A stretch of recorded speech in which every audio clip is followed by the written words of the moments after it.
Happy time zone, everyone. It's me, Ivory, and welcome to my gameplay diary. I do want to apologize in advance for the very soft and sultry voice that you are getting today. I'm still not really feeling well and I'm still losing my voice, but the show must go on. Now, we are about 48 days away from a full release of the Paralives Early Access game build, which is an upcoming life simulation game created by indie developers. Now, whether you're a casual or avid checker of the game's progress, it's still very exciting when the game shares updates with the community as a whole. The team recently put out some updates from the September 26th weekly dev chat, so I wanted to take the time to gather us all here today to go over some of the exciting things that they confirmed and things that they're going to consider for the future. And I wanted to share it with you just in case you missed it. But before we dive into all of that, I do want to congratulate the team on 1 million Steam wish list. That is astronomical. That is huge. That is so many other words that I can pull from the thesaurus to communicate how major this is. But in short, I will just say, y'all ate that. This week's chat opened up with a community choice question about life stages. The team did confirm that there are indeed more life stages than people initially thought, and there are a total of 8. So there are babies, toddlers, children, preteens, young adults, and elders. Now I'm really excited to see the preteen life stage, as that's often a life stage that gets overlooked in life simulation games. And while you couldn't pay me $1 million to go through puberty again, I do think that having a preteen life stage in the game does help to convey a more whole life experience. The chat then went into going over game cheats, and the team clarified that there are about 300 cheats in the build that they are working on. Now, most of these cheats were created to help developers build the game, though they wouldn't really be useful for the player during their gameplay. Players should anticipate to have cheats for money, skill building, and needs. And there's also the para rescue feature that will save paras if they get stuck. You can just click them and it's going to put them in a place that the game deems safe for them to get free. However, I really don't see most players using the other cheats that they mentioned, like printing out assets loading into the game to identify memory issues. I feel like some of those cheats might be helpful for modders, but that is beyond my pay grade, because the only mod I'm gonna make you is a t-shirt. So I don't really know too much about that. I don't want to speak to it, but I feel like some of those might be helpful if they carry them into the full version of the early access build. There were a few questions surrounding live mode or live mode if you're nasty. Now, one person asked if the para was enemies with another para, could we be able to get into physical altercations with them, like slapping or fighting? And based on the team's response, please don't expect your paras to earn their baddies chain anytime soon. If you were planning to make Natalie Nunn in your paralyzed save file, I'm sorry to tell you that you're just gonna have to let that dream go. Now, they did express that while there is definitely room for more adversarial relationship interactions, they do see that a slap together card could be a good fit for these scenarios. But for those that want to have their paras mop the floor with their enemies, the answer just seems to be somewhere between a no and not right now. Another user asks if a para has a partially unnatural hair color and partially natural hair color, or heterochromia with one eye. I'm sorry, y'all. My brain cells. I took a lot of NyQuil.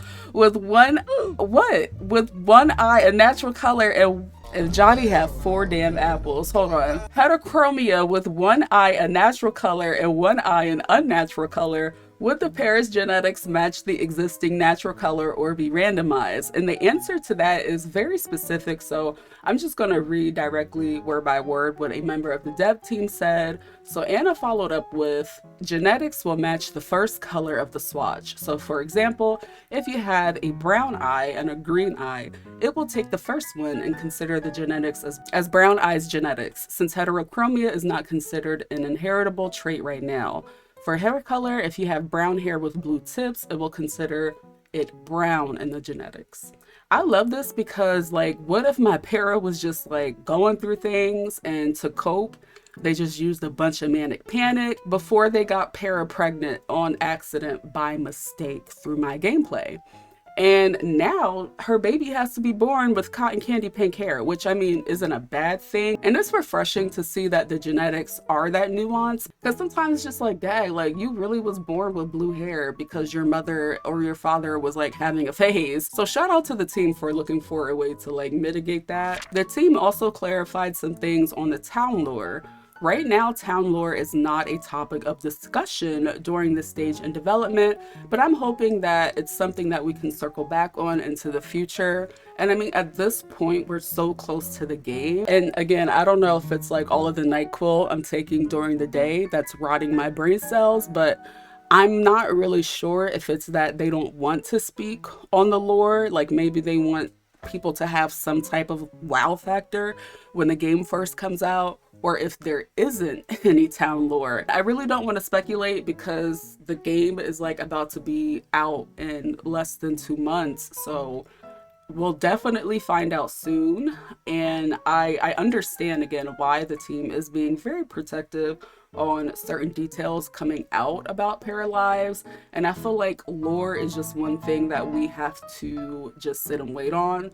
And I really don't want to bring up other life sim games, but it's really hard not to, because another life sim game released and the feedback was, how come this doesn't have lore like this other game that came out? And I feel like a lot of life sim players have this habit of trying to make newer life sim titles match the one that, you know, we only have one example, so I understand why. But just because that game exists doesn't mean that every other game that comes after has to be the same. And lore is just one thing that people are so adamant that, well, it needs to have lore like this other game. And actually it don't, because if you want to play a game that has that specific lore and that detail in that way, and you discover things that way and you find Easter, go play that game. Like that game is very readily available for you to go play. So if it's more so that they are being protective of the town lore because some life simmers are actually weird, I respect that even more. It's honestly so frustrating how people won't allow new life sim games to exist as their own new title without constantly trying to make them fit the mold of, you know, the one life sim game that we've been playing for some years. But that's just my 2 cents. Now, there were some questions surrounding build mode, and one person asked, will we be able to adjust existing lot placement when early access releases? Or will that be something that's added later with town creation? And Jeremy, which I hope I'm saying that right, y'all, the cold medicine cocktail that I concocted has me a little drowsy for the past 48 hours. But anyway, Jeremy followed up with, without using cheats, this will not be possible when the game releases in early access. World Edition tools will come in a later update.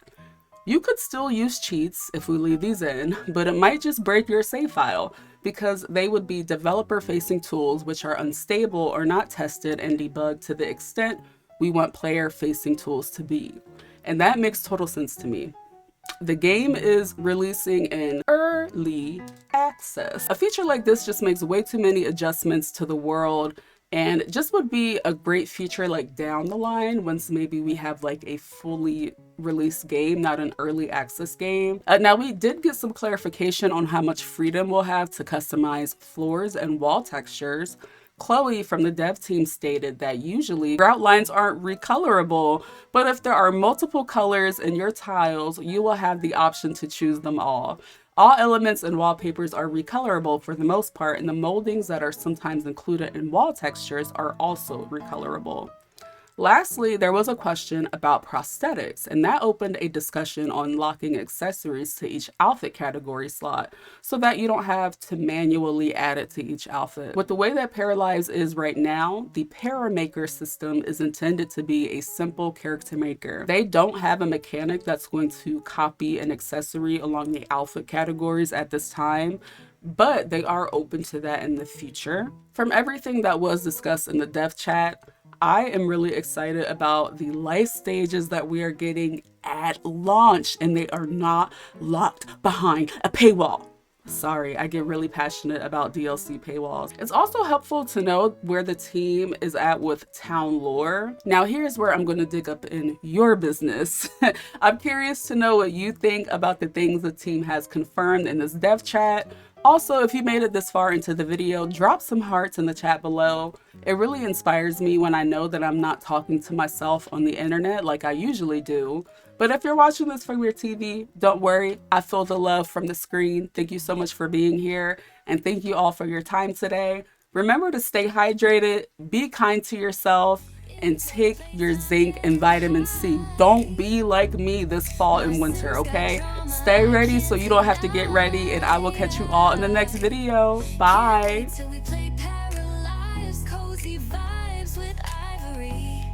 Baby, put me in your hard drive. Stacking mods, your girl's got